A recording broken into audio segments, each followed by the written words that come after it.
se han jugado 21 campeonatos mundiales absolutos y solamente un representante de CONCACAF y de Uruguay, porque hay que verlo así, si de Sudamérica han estado dos argentinos y dos brasileños, únicamente de CONCACAF y Uruguay solamente don Edgardo Codesal. Un placer tenerlo aquí, don Edgardo. No, al contrario, es muy amable de la invitación. También agradecerle a don René la oportunidad de estar con ustedes nuevamente. Don Edgardo, empecemos básicamente por el principio. Usted empieza en 1977 en el fútbol uruguayo haciendo sus primeros pinitos como árbitro, pero termina recalando en México en 1980. ¿A qué se debió este viaje? Bueno, definitivamente desde el año 74 yo me casé aquí en México con una muchacha mexicana, hija de don Javier Arriaga, y estaba yo estudiando en Uruguay y definitivamente mientras hacía la carrera de medicina, dejé de jugar fútbol profesional porque en los primeros años de mi juventud, de adolescencia, sí fui jugador. Me gustaba muchísimo el fútbol, como creo que toda la gente de nuestra América es muy apasionada y además intenta de alguna manera llegar a ser un futbolista profesional. Yo tuve la fortuna de serlo durante 6 años, pero la carrera de medicina complicó mucho mi posibilidad de seguir jugando y además tuve que decidir porque veía que no tenía todas las condiciones para ser un futbolista figura, que es lo que hubiera querido ser. Y dejé un año y extrañaba tanto el campo que al siguiente año de no hacer nada de deporte, me metí en el curso de árbitro, inspirado mucho por mi padre, no porque él quisiera, porque él siempre se negó a que lo fuera, porque decía que era una carrera muy, muy difícil y siendo él conocido y miembro de la Comisión de Árbitros de FIFA, iban a empezar a decir a través de los medios que él me estaba ayudando para ser árbitro. Y definitivamente tuvimos inclusive una discusión con él, que en paz descanse, porque yo sí tenía mucha intención y sentía que podía triunfar en el arbitraje y era una forma de seguir estando en el campo a nivel profesional. Y así un año después de haber dejado, me inscribí en el curso en el año 75 y después tuve la fortuna, como usted bien dice, de debutar en la primera división, en una carrera afortunadamente muy rápida. 4 de nosotros del curso del 75 llegamos el mismo día a ser ascendidos a primera división y en poco tiempo empecé a dirigir partidos de primera división. Tuve la fortuna también de dirigir 2 clásicos en Uruguay y en el año 80, después que fallece mi padre, regreso a México con la familia, ya tenía yo 3 hijos y me instalé prácticamente con la oportunidad de ejercer la carrera de medicina. Algo que siempre me preguntaba el periodismo cuando estaba muy joven, qué prefería, si ser médico o árbitro, por qué las dos cosas. Y bueno, lo que yo contesté es, árbitro voy a ser hasta el día que me retire, médico voy a ser hasta el día que me muera. O sea que definitivamente la profesión de médico es la que ayudó a la familia a salir adelante y el arbitraje de aquella época que no era profesional, pues lo hacíamos con una pasión, con un cariño, con una forma distinta de ver las cosas como tal vez suceda hoy, que se ha hecho tan profesional todo el medio del fútbol. Don Edgardo, don José María Codesal fue un gran árbitro, estuvo en dos campeonatos mundiales en 1958, dirigió un partido y en 1966 otro, un partido de Portugal, Bulgaria, recuerdo. Me imagino que cuando usted empieza a jugar fútbol, los amigos le empiezan a tocar el tema de su papá y de alguna u otra manera, obviamente el tema iba encauzado a que usted iba a terminar siendo árbitro. ¿Qué le gustaba más? ¿Qué le gustó más, arbitrar o jugar? Cuando uno está intentando jugar es muy apasionante. Yo creo que el poder jugar fútbol en niveles ya ciertamente profesionales es realmente muy, muy atractivo. Despierta el entrar a la cancha, un estadio lleno, en ocasiones una adrenalina muy especial para aquel que hace esta profesión. Pero una vez que se viste de árbitro y está dentro de la cancha y trata de impartir la justicia deportiva, es como un virus que se mete en la sangre y ya no sale más del cuerpo. Se transforma la forma de pensar, la forma de sentir, la forma de ver el fútbol. Y creo que sí ayuda mucho haber jugado porque uno entiende lo que siente el jugador con la pasión que se vive. El fútbol es de contacto físico, eso genera inclusive mucho roce, a veces el uso de la fuerza y el querer ganar en todas las circunstancias. Y ya cuando uno trata de aplicar las reglas de juego o las leyes de juego, porque a mí me gusta más lo que nace de el origen inglés de este deporte, y creo que, y lo he dicho inclusive en FIFA alguna vez, creo que para el español traducimos mal, porque no es lo mismo aplicar reglas que interpretar y aplicar una ley. Y en el reglamento de fútbol dice en inglés las leyes del juego, esa sería la traducción. Y a mí me encanta eso porque da un enfoque diferente al propio fútbol y sobre todo la función del árbitro que debe interpretar aquello que quiso decir el legislador cuando escribió esa ley y para qué la escribió, con qué finalidad y cómo se debe interpretar y aplicar.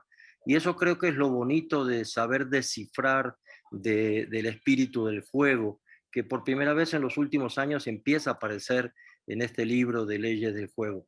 Y ser árbitro me parece que te da la oportunidad de tener un reto muy fuerte, mucho más que el futbolista. El futbolista está arropado con 10 compañeros, con un equipo técnico. El árbitro muchas veces está muy solo dentro de la cancha y tiene que tener la personalidad muy desarrollada para poder sobreponerse a la presión de los dos equipos, a la presión del público y luego entre semana la presión mediática por ejercer esa función de árbitro. El árbitro no tiene hinchas, no tiene casi apoyos más que a veces sus compañeros o a veces sus maestros.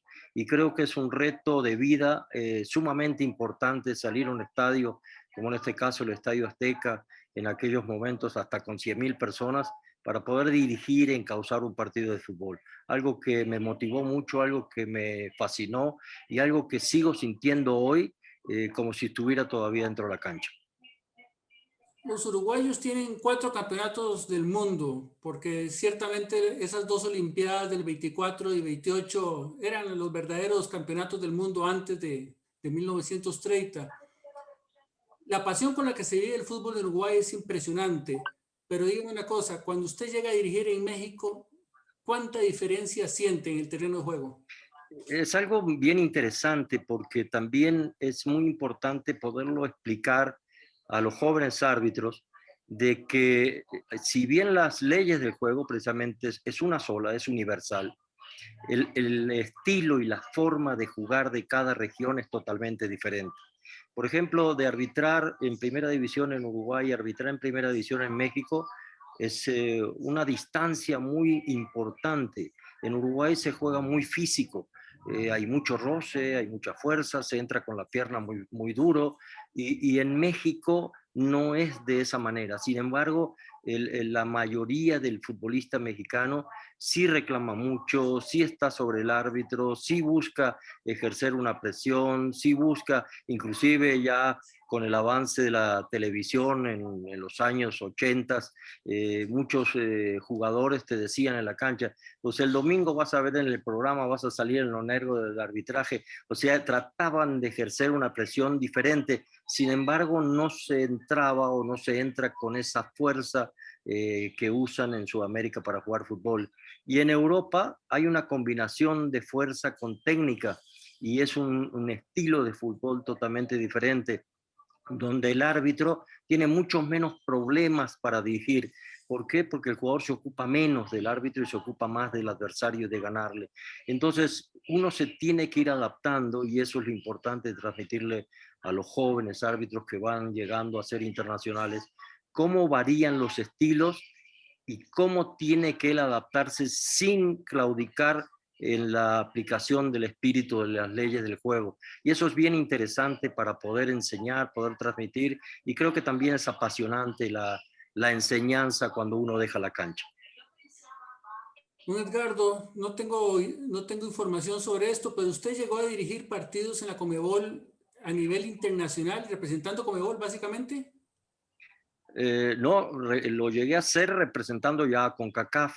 Toda mi carrera internacional fue precisamente en México, a cual a la Federación Mexicana de Fútbol siempre le seré un eterno agradecido porque fue quien me pudo apoyar para llegar a los niveles internacionales. Y sí llegué a arbitrar en Sudamérica en torneos de eliminatorias preolímpicas, por ejemplo, donde asistimos como árbitros invitados. Y sí, volver a esos orígenes, arbitrándole a equipos como Brasil, como Argentina, como Colombia, donde tienen un fútbol muy desarrollado con esas características de usar bastante más el físico que lo que hacemos en México. Y definitivamente a mí me ayudó precisamente esas raíces, ese origen, para adaptarme desde el primer minuto del partido. Tuvimos un torneo internacional eliminatorio preolímpico de Seúl 88 y fue realmente difícil porque fue en Bolivia, donde también se vive con una pasión tremenda, y a mí me tocó un partido Argentina-Bolivia, donde tuve que expulsar a 3 jugadores bolivianos, y bueno, el público se puso realmente muy, muy difícil, pero esa experiencia vivida en medios de un fútbol intensamente jugado me permitió solventar y prevenir, que creo que es algo muy importante también, que el árbitro aprenda a visualizar lo que puede pasar en un partido de fútbol de acuerdo a las decisiones que está tomando. Y eso me ayudó mucho en aquel partido, que terminó afortunadamente bien, pero que el público sí terminó muy agresivo con el grupo arbitral.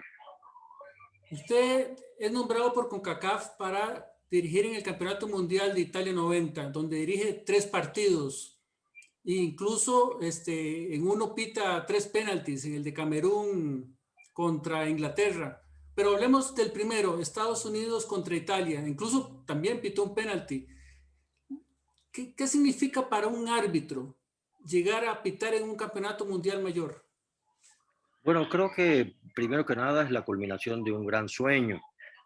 Todos desde que nos inscribimos en la carrera arbitral tenemos el sueño. Yo creo que como jugador también pasa lo mismo, de que quieren llegar a ser seleccionados nacionales y posteriormente jugar en un mundial, porque es la catedral del fútbol, es una Copa del Mundo, es el escenario máximo, y todos soñamos con eso, inclusive yo creo que los técnicos lo sienten de esa misma manera. Y los árbitros igual, los árbitros nos preparamos, trabajamos y soñamos diariamente en mejorar nuestro nivel para poder estar en la Copa del Mundo.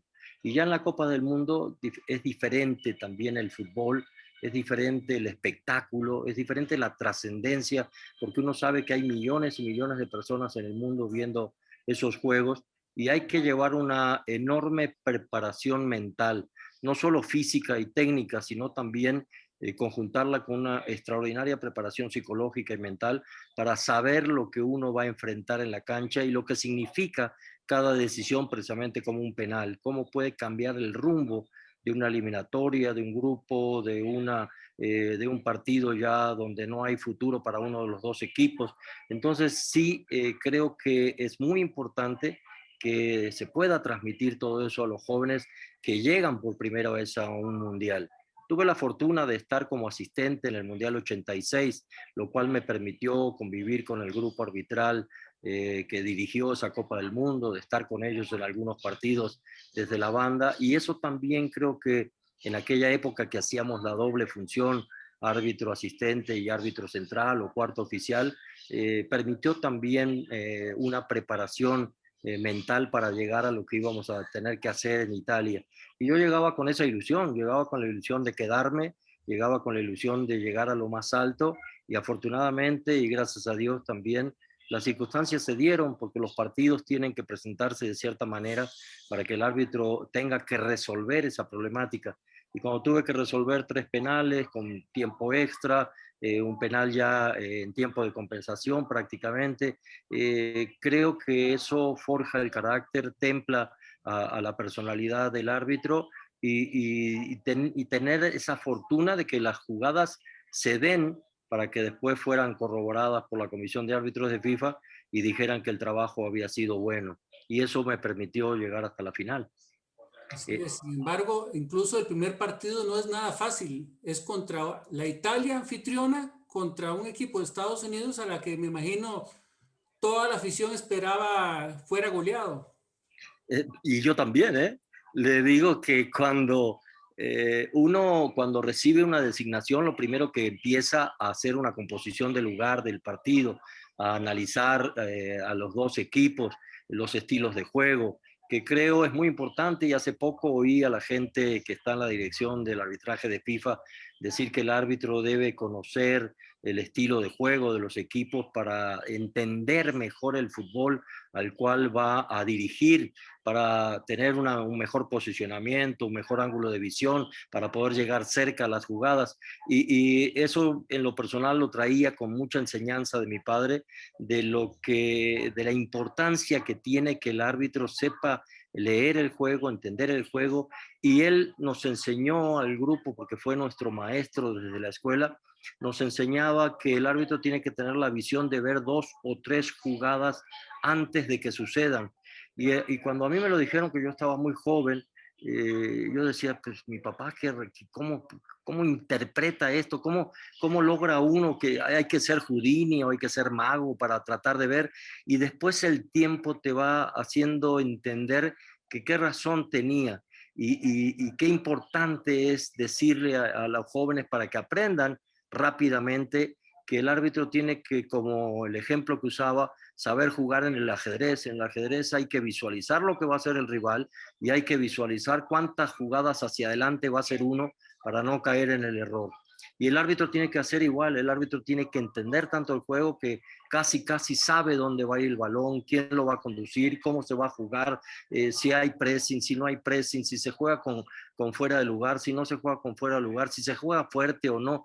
Todo eso es parte de un aprendizaje que cuando estás en la cancha y lo sabes hacer, creo que simplifica muchísimo el trabajo del árbitro, que está muchas veces, como decía yo, y se siente muy solo dentro del terreno de juego.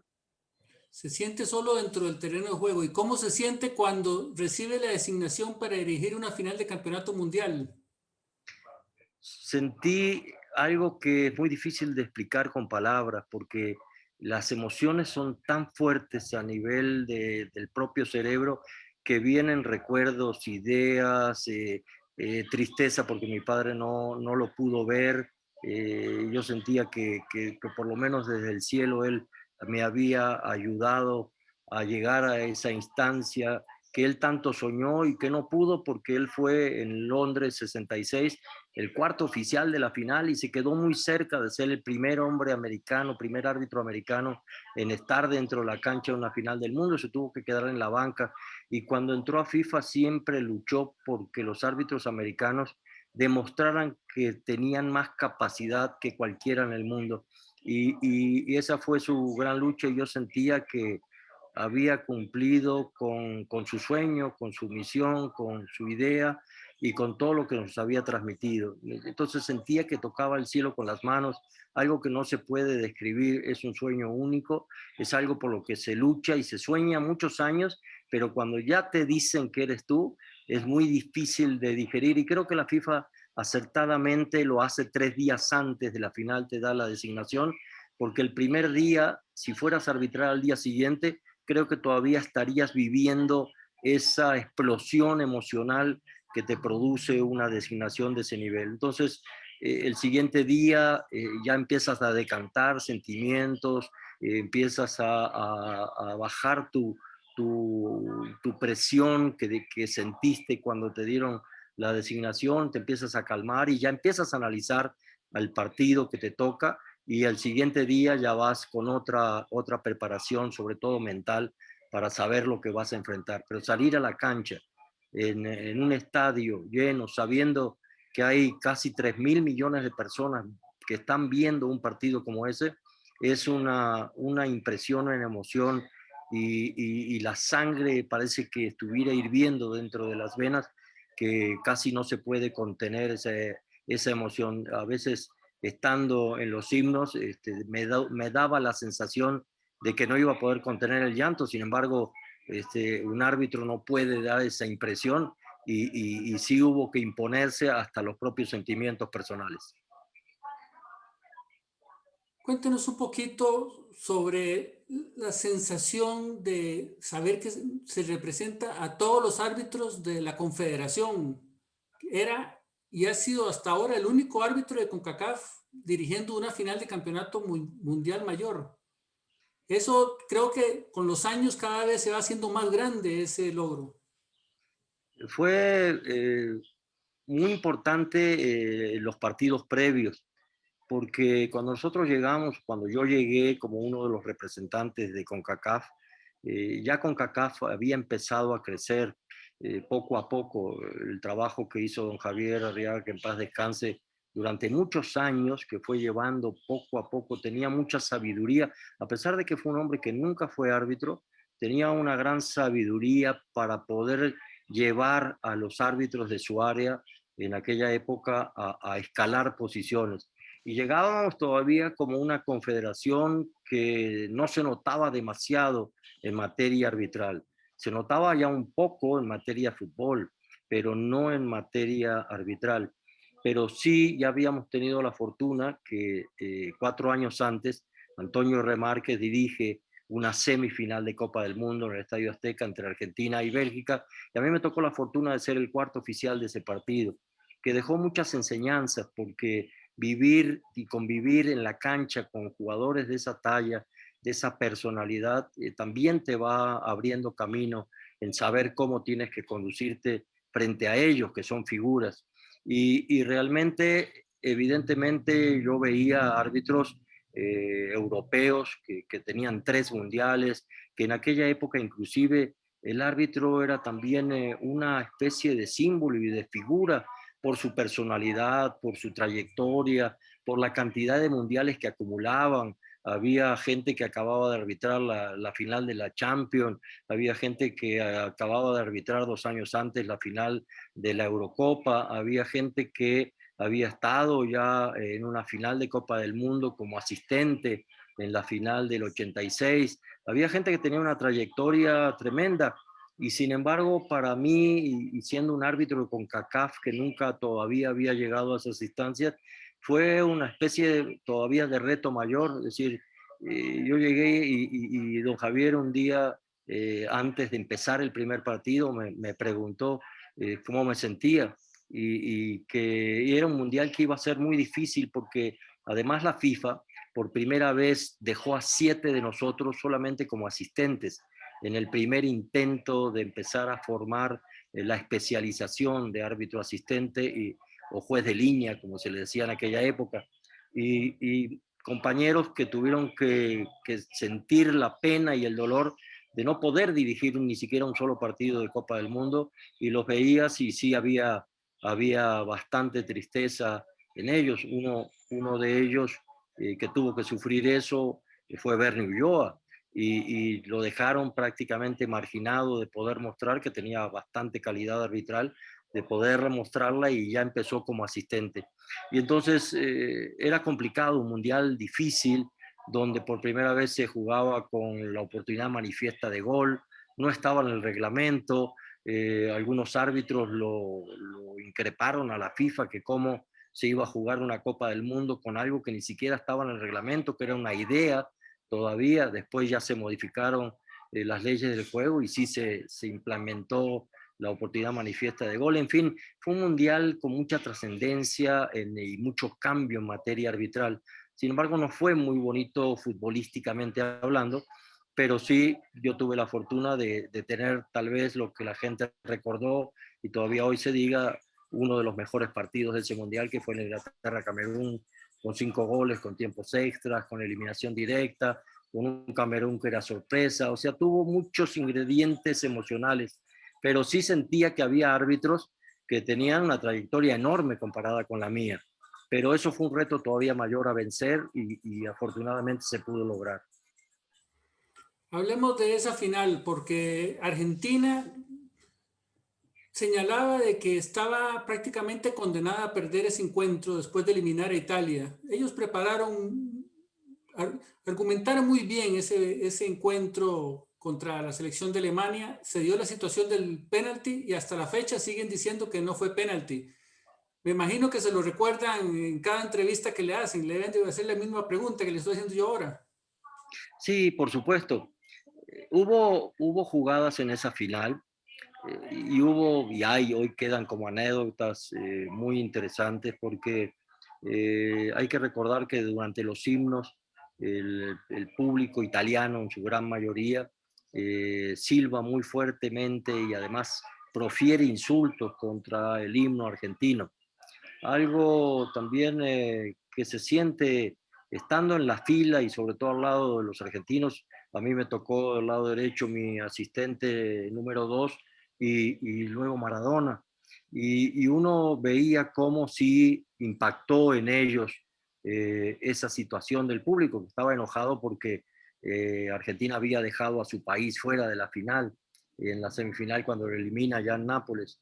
Y definitivamente se sintió muy fuerte.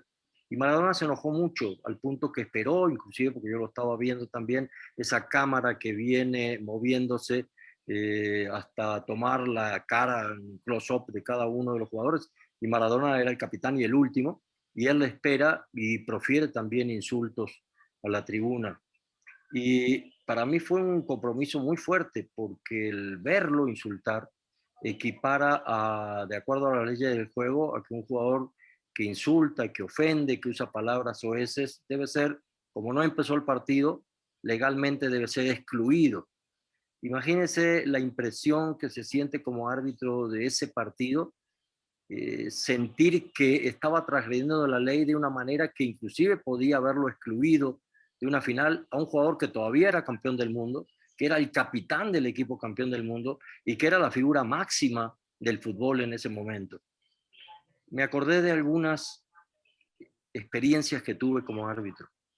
Una vez en la Copa Libertadores vi a uno de los grandes árbitros de enorme personalidad en una semifinal de Santos contra Peñarol. El Santos de Pelé, de Coutinho, de Dorval, de Mengalvio, de Cito, en fin, de la base de la selección campeona del mundo de aquella época. Y fuimos a verlo en un tercer partido en Buenos Aires. Y mi padre me llevó, yo tenía 15 años, y el árbitro era su compadre, precisamente un árbitro argentino, Roberto Goicoechea. Un árbitro que yo he visto muchos en el mundo y de muchas generaciones, y como él tenía una personalidad impresionante y realizó algo contra las reglas de juego, empezando apenas el partido, que a mí me impresionó muchísimo. Mi padre todavía era árbitro, estábamos hablando del año 63. Mueven y el que mueve la pelota era Coutinho y se la da a Pelé, como era antes, el 9 se la da al 10 y la tenían que pasar adelante. Hoy ya la podemos pasar hacia atrás y ya es mucho más sencillo. Pero sale un jugador de Peñarol que sustituía a un grande de aquella época que estaba lesionado, Pedro Virgilio Rocha, que era un gran jugador que no pudo jugar ese partido, y aparece un desconocido en Peñarol con la camiseta número 8. Pero se ve que había como una táctica allí, pensada desde antes, que si le toca mover a Santos, tú sales y le pegas a Pelé, a ver si lo puedes sacar. Se ve que pasó eso porque así se vio en la cancha. Llevaban 10 segundos de juego, no había más. Coutinho se la da a Pelé, Pelé la para y este señor sale como locomotora y le da un tremendo patadón. Pero nunca se esperaba tampoco la reacción de Pelé y le da una cachetada al jugador que lo acababa de golpear tan fuertemente. Y el árbitro, contra las propias reglas de juego, lo llama a los dos, que debió haber sido expulsión de los dos, los regaña, no había ni tarjetas todavía en esa época, no se usaban, los regaña a los dos y les dice, les habla muy fuerte y los deja a los dos en la cancha. Resultó ser una de las decisiones tal vez en contra del propio reglamento más justas de la historia que yo he visto en el fútbol, porque no se valía que con perdón de aquel jugador, un don nadie en ese momento, tratara de lesionar o sacar o hacer expulsar a Pelé, que era la máxima figura también del mundo en el año 63. Y me acordé de muchas de esas cosas. Y yo decía, lo voy a excluir de una final del mundo porque está respondiendo a un insulto tan fuerte como es a su propio himno nacional, y no me pareció justo. Y a pesar de la ley, yo usé lo que se llama el criterio arbitral y dejé que jugara la final. Y se lo dije además, le dije, oiga Diego, yo trataba de que él entendiera que tenía que calmarse para jugar una final de Copa del Mundo. Le digo, Diego, usted es el mejor del mundo, tiene que jugar esto calmado, esto se gana con la cabeza fría, no con la cabeza caliente. Bueno, no lo entendió al punto que siguió profiriendo insultos ya muy en corto, y cuando se acercó Mateus, que era el otro capitán, yo corté totalmente el diálogo y dije, bueno, ahora ya que sea lo que Dios quiera, pero yo ya no vuelvo a intervenir para tratar de encauzar un individuo que lamentablemente no lo entiende. Y empezó el partido con una enorme diferencia de fútbol. Alemania con una gran capacidad futbolística, con muy grandes jugadores, y Argentina muy disminuido. Algo que después, con todo respeto para las autoridades máximas del fútbol, yo sí en conferencias a nivel internacional lo dije abiertamente, que no podía, como hombre de fútbol, como exfutbolista, como exárbitro, no podía entender cómo un equipo que llegaba a la final del mundo estaba diezmado con 4 jugadores suspendidos por doble tarjeta amarilla, que muchas de ellas salieron en el primer partido contra Camerún, y que las otras fueron en la semifinal de Copa del Mundo, y quedaron 4, que era la columna vertebral: defensa central, el medio de contención, el medio ofensivo prácticamente, y el centro delantero, que era Canilla en aquel momento. Quedaron excluidos de una final que a lo mejor un jugador de un equipo lo juega una vez sola en su vida, se le quite la oportunidad por 2 faltas de tipo administrativas, como son tarjetas amarillas.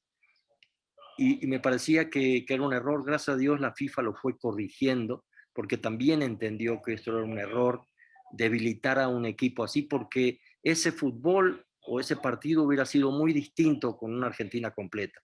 Y eso es parte de la historia, y creo que todos aprendemos a través de lo que hacemos adentro y afuera de la cancha, y eso es lo bonito que tiene el ser humano, que cada día aprende uno de todo lo que vive, de todas sus circunstancias. Y creo que el fútbol empezó a cambiar a partir de esa Copa del Mundo en muchos aspectos, y el arbitraje también. El arbitraje a partir del 90 fue otro, muy diferente hasta antes del 90. Usted ha sido un maestro de muchísimos árbitros. Me imagino que cuando están hablando de diferentes acciones de un partido, muchos le preguntan sobre ese penalti de Argentina y Alemania. ¿Cómo lo valora usted ya con los años que han pasado? Bueno, en el partido, le decía, me pasaron 2 circunstancias en que las pensé mucho, porque era la final de la Copa del Mundo. Y si bien la ley es pareja para todos los partidos y es un reglamento universal, como decíamos, y no se puede hacer diferencias o no se debe hacer diferencias, sí el peso de la trascendencia de ese tipo de partidos influye en lo que un árbitro piensa. La primera patada que le da Monzón empezando el segundo tiempo a Jürgen Klinsmann, que en el primer tiempo había desbordado incansablemente, siendo el hombre más peligroso para la defensa argentina. Sale Monzón y le da una fuerte patada, una patada que era el árbitro, y eso traté después de enseñarlo siempre a los jóvenes. El árbitro, con su experiencia, con su aprendizaje, con el conocimiento de la ley, con lo que ve, es como si tuviera una especie de computadora y un disco duro con una memoria dentro del cerebro. Todo eso aprendido está aquí guardado, y lo que ve a través de los ojos es precisamente lo que es como apretar una tecla de una computadora, y la computadora empieza a generar memorias y una respuesta automática. Cuando yo veo la patada digo roja automática, ¿sí? Pero cuando doy el primer paso de la carrera hacia Monzón para sacarle la roja, digo, pero nunca se expulsó a nadie en una final de Copa del Mundo. eh, tal vez con toda la problemática que se ha vivido antes del partido y todo lo que decía precisamente Argentina de que iba a ser perjudicada por la propia FIFA, que no quería que fuera campeón del mundo, algo que me parece realmente absurdo, porque yo he estado en FIFA desde que mi padre era FIFA y viví lo que pensaban, lo que hablaban, lo que decían, lo que hacían, y luego lo viví como árbitro y luego después también lo viví ya dentro de la propia FIFA como miembro de la comisión de árbitros, y a la FIFA no le interesa quién sale campeón del mundo, porque si lo vemos como un negocio o como algo que tiene una trascendencia también económica brutal, evidentemente ya la FIFA ya resolvió su problema económico desde 6 años antes de la final que se está jugando. ¿Por qué? Porque ya está todo vendido, porque la televisión ya fue vendida, porque los derechos ya están otorgados, porque los boletos se vendieron desde antes de empezar la Copa del Mundo sin saber ni quién va a llegar a la final. O sea, ¿a quién le puede interesar manchar el fútbol de esa manera? En FIFA estaría matando el propio deporte y si lo quieren ver como el propio negocio. Entonces, es absurdo pensar de esa manera, pero bueno, el fútbol se presta a muchísimas pasiones. Y yo lo pensé mucho, el tercer paso, me acordé de lo que decía mi padre, si tú tomas una decisión que es tu decisión primaria, no la cambies, no te dejes cambiar por la presión que puedas sentir, porque seguramente vas a cometer una injusticia y un error muy grande. Y al cuarto paso, cuando llegué, ya estaba convencido que la decisión original era roja y que tenía que sacar la roja. Y así lo hice. Me pasó lo mismo en el penal. Y me volví a acordar de mi padre que decía, si tienes que pitar algo trascendente para el partido en el minuto 1 o en el minuto 90, no te preocupes. Si estás seguro, estás consciente y es de acuerdo a la ley, pítalo. Ya si se complica mucho la vida, vas a ver que va a venir un helicóptero que no se sabe ni de dónde apareció y te va a rescatar y te va a sacar de la cancha. Esos eran los conceptos que él tenía acerca de tener la fuerza moral y mental de poder aplicar la regla que tú veías y estabas convencido. Yo estaba convencido que era penal. Lo que sí me dije es, pero ¿por qué ahora, faltando tan poco en un partido 0-0 y en una final de Copa del Mundo? Pero tenía dos elementos muy importantes, que en el medio de la cancha todos los árbitros lo pitamos y es muy fácil, muy sencillo, pero adentro de la cancha, en una final del mundo, en un penal que va a ser seguramente decisorio, es muy difícil y lo piensas mucho, pero tuvo dos elementos. Una, el defensor se barre con pierna derecha a buscar un balón que está todavía a la derecha del jugador alemán, lo cual es muy difícil articular la pierna de esa manera y nunca llegó a tocar el balón, que ese es un elemento fundamental para que el árbitro decida si es falta o no. Pero por otro lado, al estirar la pierna, él con el antebrazo hace contacto en la cadera del atacante y lo desplaza. Que el jugador alemán se dejó caer con mayor facilidad cuando sintió el contacto, también sí es cierto, y también lo vi, pero eso no quita que la falta hubiera existido o no. La falta existió. Que el jugador atacante la magnificó, sí, de hecho sí es cierto, pero que la falta existió, estoy convencido y lo sigo viendo. Y hace un año, con toda esta discusión que se cumplieron los primeros 30 años de esa final de Copa del Mundo, alguien me hizo el favor de enviarme un video que alguien que estaba dentro de la cancha, que se ve que era un periodista, filmó y que nunca había salido en medios de comunicación, porque no eran las imágenes de la televisión que tomó el partido. Y se ve claramente esto que estoy diciendo. Estira la pierna derecha, intenta jugar el balón, sí, pero nunca llega a tocarlo. Y se ve claramente como el antebrazo se apoya en la cadera del jugador alemán, lo cual todavía viene a reforzar mucho más la convicción que yo tuve dentro de la cancha. Estoy convencido, estoy seguro. Como también hubo dos jugadas, una de cada lado, que pudieron haberse marcado como penal, pero no tenían la intencionalidad para cometerla. Y en aquella época hay que recordar que la ley decía solamente aquel que comete una falta intencional debe ser castigado. Hoy en día una falta imprudente sí ya se sanciona como tal, pero en aquella época no existía eso. Y hubo dos, una de parte de Argentina con el portero y otra de parte de Alemania con Lothar Matthäus. Pero ninguna de las dos, en mi criterio, tuvieron la intencionalidad de cometer la falta, sino que fue un simple accidente de contacto deportivo en aquel momento. Y así las dejé seguir, convencido de lo que estaba haciendo. Y el penal, no tengo ni la menor duda, después de 31 años. Muy interesante. Usted ha estado ligado a la CONCACAF durante aproximadamente 40 años. Ha visto el desarrollo y evolución del arbitraje de la región. ¿Cuál es su evaluación de estos 40 años respecto a cómo ha ido caminando el arbitraje en la región? Es una pregunta bien difícil que usted me hace, por dos razones muy importantes que debo explicar antes de emitir una opinión. Una, porque estuve ahí y sé lo difícil que es tratar de mejorar el arbitraje en una área como CONCACAF y especialmente a nivel del Caribe, donde no hay un nivel competitivo que pueda permitir el desarrollo de los futbolistas para poder llegar a equipararse a otras confederaciones en materia de calidad técnica, calidad de fútbol, etcétera. Algunos de los países de CONCACAF rescatan un poco esa situación, pero la mayoría no. Y el arbitraje no puede estar ajeno a esta situación. Me tocó mucho recorrer el Caribe y yo era un enamorado de la gente del Caribe porque soy un enamorado de poderle brindar oportunidad cuando uno tiene la facilidad de estar en una posición como esa, de presidente de la comisión de árbitros de toda una confederación, lo cual sigue siendo para mí un gran orgullo y les agradezco esta oportunidad ahora que se cumplen los 60 años de expresar este tipo de sentimientos. Y lo viví con total intensidad. Puse árbitros en la final de Copa Oro siendo caribeños y siendo prácticamente de las primeras veces que sucedía eso, dándole la confianza y el apoyo.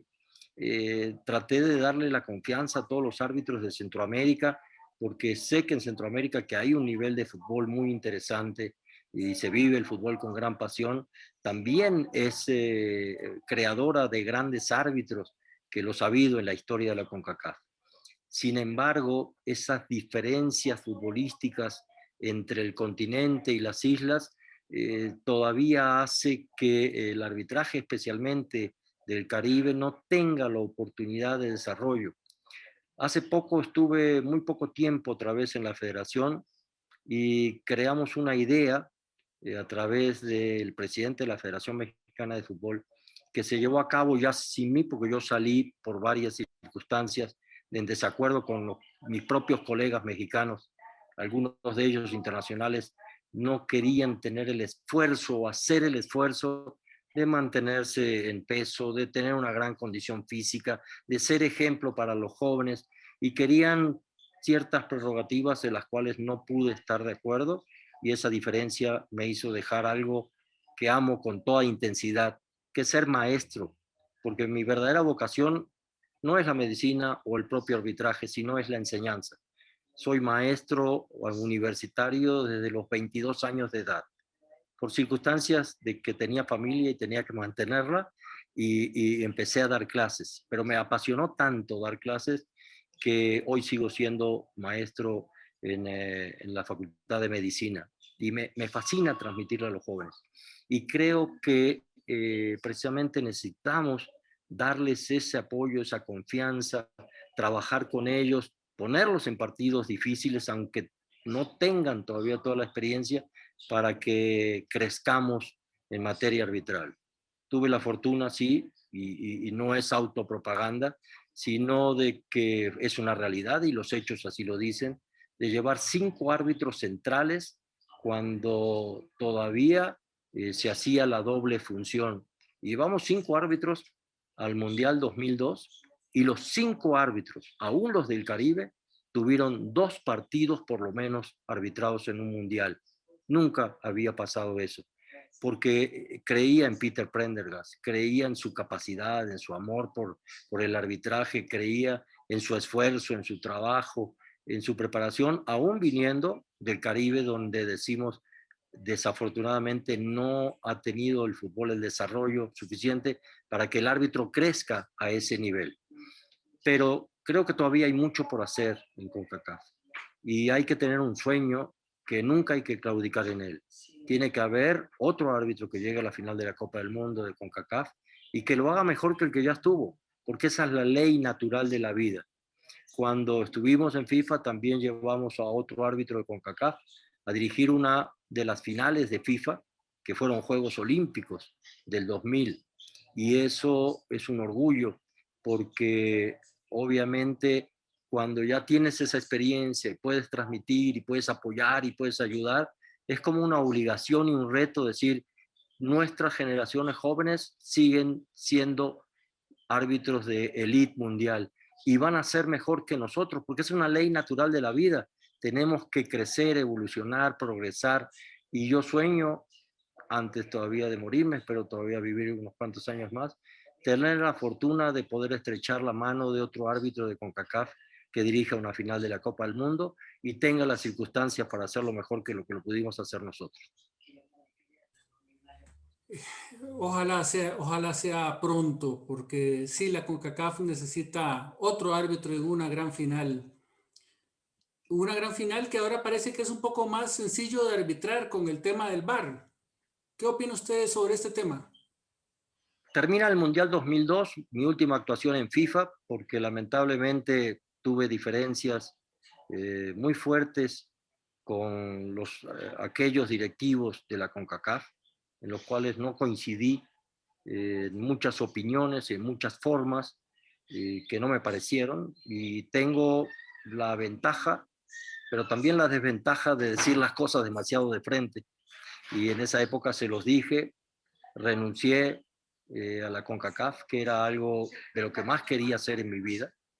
Y creo que soy de las únicas personas en el mundo que renuncia a un cargo de CONCACAF y de FIFA, porque todos queremos estar ahí adentro, pero pocos tienen la valentía de decir lo que sienten, lo que piensan y lo que cree que moralmente es lo más correcto. Y así lo hice, convencido también de que las enseñanzas que mi padre me daba tenían que seguir sosteniéndose frente a cualquier adversidad y dificultad. Y sabía que me tenía que ir, pero antes de irme en la reunión de evaluación final de Copa del Mundo, me tocó a mí hacer la evaluación arbitral y le dije a más de 40 miembros de la FIFA, de todas las comisiones que están representadas en esa reunión de evaluación, y yo hablé por toda la comisión de árbitros, y le dije al presidente de la FIFA, el sistema de juego ha superado al sistema de control.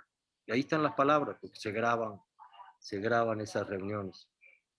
¿Y por qué? Porque el futbolista está mejor entrenado, porque el futbolista cada vez es más rápido, y estamos hablando de 2002, hace casi 20 años. Imagínate todavía la evolución que ha tenido el fútbol todavía en estos 20 años más. Y entonces, el sistema de control de 4 personas tratando de ver todo en un territorio de casi una hectárea de grande, cada vez es más difícil y se está volviendo imposible para el árbitro a la velocidad que se juega. Y sobre todo cuando el jugador aprendió, como aprenden los ilusionistas, a hacer cosas tan rápidas con las manos y con el cuerpo, de que el árbitro, por el defecto de la visión humana, no puede captar precisamente. Y que era tiempo ya de pensar que la tecnología había avanzado bastante como para empezar a ayudar al arbitraje de esa manera. Así que he sido uno de los primeros y fervientes admiradores del poder usar la tecnología para ayuda de los árbitros, porque no pueden ver todo. Pero eso causó una mala impresión dentro de la propia FIFA y sobre todo del ese entonces presidente de la FIFA. Y así me fui. De esa manera me retiré ya del arbitraje activo, me retiré de algo que había soñado toda la vida también, con estar en la misma silla que había ocupado mi padre y con tratar de ayudar al arbitraje mundial en todo lo que pudiera, con toda la experiencia acumulada. Y no se dio en ese momento, pero poco a poco se empezó a dar. Creo en el VAR como una extraordinaria herramienta de justicia, porque los árbitros no podemos o no pueden ver todo lo que sucede y la televisión sí lo capta. y se lo enseña al público. Entonces nos pone en evidencia de nuestros errores. Y creo que entonces una herramienta que se usaba en contra puede ser utilizada a favor del arbitraje, pero sobre todo a favor de la justicia deportiva. No puedo todavía digerir que un equipo como Francia haya ido al Mundial 2010 producto de una mano flagrante de Thierry Henry para cometer un gol que deja fuera a otro país como Irlanda. Eso creo que es una injusticia deportiva muy grave, porque además atrás del prestigio de los futbolistas, del valor que adquieren los futbolistas, de lo que gana una federación cuando van sus futbolistas a representarlos en Copa del Mundo, de la ilusión de todo un pueblo, de todo un país, de poder ver a su equipo, no se vale que por un error humano, porque sí es un error humano, no es de mala fe, no lo pudo ver el árbitro. Cuando la televisión sí lo demuestra, entonces tenemos que darle esa herramienta al árbitro. Yo aplaudí el VAR. Sin embargo, hoy creo que el VAR, la FIFA tiene que poner mucha atención, especialmente en las ligas de los países que la están utilizando, porque se está sobreutilizando la herramienta y eso le está haciendo perder valor. Entonces, ¿qué tenemos que hacer? Crear lo que el espíritu del propio protocolo del VAR ha señalado como principio fundamental. Solamente para error obvio, manifiesto del árbitro se debe utilizar. No para arbitrar desde el camión o desde la pantalla, sino para ayudar al árbitro a corregir aquello que no ha podido ver en la cancha y que se transforma en una injusticia terrible, en un penal no señalado o mal señalado, o en un gol que está precedido de una falta, o una expulsión que no se da o que sí se da. Y entonces creo que es una extraordinaria herramienta sobreutilizada que en este momento, en el sentir de la afición, está causando más daño que beneficio. Y lo he oído en muchos periodistas antiguos mexicanos que clamaban por la ayuda tecnológica y hoy claman porque la quiten. Algo está pasando que no está bien. Entonces, creo que tenemos, o la FIFA tiene la obligación de corregir, de solucionar y darle el verdadero sentido a esta herramienta y su verdadera dimensión para ayudar al arbitraje a corregir un error obvio y manifiesto, que quiere decir que lo vimos todos, menos el que estaba en el medio de la cancha en ese momento. Y sobre todo con un criterio de aplicación de la justicia deportiva, porque al final el árbitro es un juez. Si lo que hablamos son leyes de juego, el que aplica, interpreta y aplica la ley es un juez deportivo, pero un juez al fin. Y de ahí inclusive en la historia de por qué usábamos el uniforme negro con ese cuello blanco, a similitud precisamente de los jueces de Inglaterra que se vestían con su toga con cuello blanco para emitir un fallo en cualquier tipo de juicio civil o penal. Y de ahí se imita la vestimenta y el color negro con cuello blanco del árbitro, que hoy ya también es pasado de moda. Pero sí tenemos que darle al árbitro a través de esta extraordinaria herramienta que creo que en el Mundial 2018 se utilizó bastante bien, pero que en las ligas está sobreutilizado y le está haciendo daño al fútbol que tanto queremos. Juan Carlos, estamos ya prácticamente terminando, pero en un minutito, un Sí, mensaje para la CONCACAF que está celebrando su 60 aniversario. primero que me recuerdo en el año 61 cuando se creó, conocí desde el primer presidente de la CONCACAF, desde sus primeros vicepresidentes de FIFA y la gente que pugnó para que precisamente CONCACAF fuera, como es hoy, una confederación de respeto por número y sobre todo porque su fútbol ha ido sí creciendo poco a poco. Creo que hay que felicitar a todos y cada uno de los que pusieron su grano de arena para que la CONCACAF llegue a ser lo que hoy es, una confederación de respeto, una confederación que ha crecido enormemente comparada con otras, a pesar de que apenas tiene 60 años, cuando otras instituciones y otras confederaciones tienen ya más de 100. Entonces creo que es muy loable lo que CONCACAF ha hecho. Que todavía hay mucho camino por recorrer, claro que sí.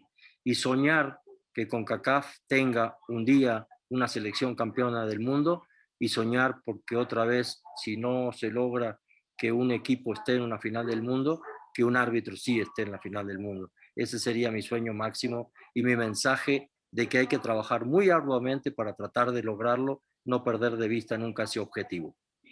De mi parte, don Edgardo, es un verdadero honor haber podido conversar con usted. Estamos muy agradecidos, de verdad que sí, ha sido una conversación muy gratificante. Yo lo he admirado muchísimo. Tuve la suerte de conocerlo personalmente. Cuando nos volvamos a ver, yo tengo la fe que lo voy a volver a ver personalmente, se va a recordar. Le agradezco muchísimo, don René, esta oportunidad. Muchas gracias, muy amables.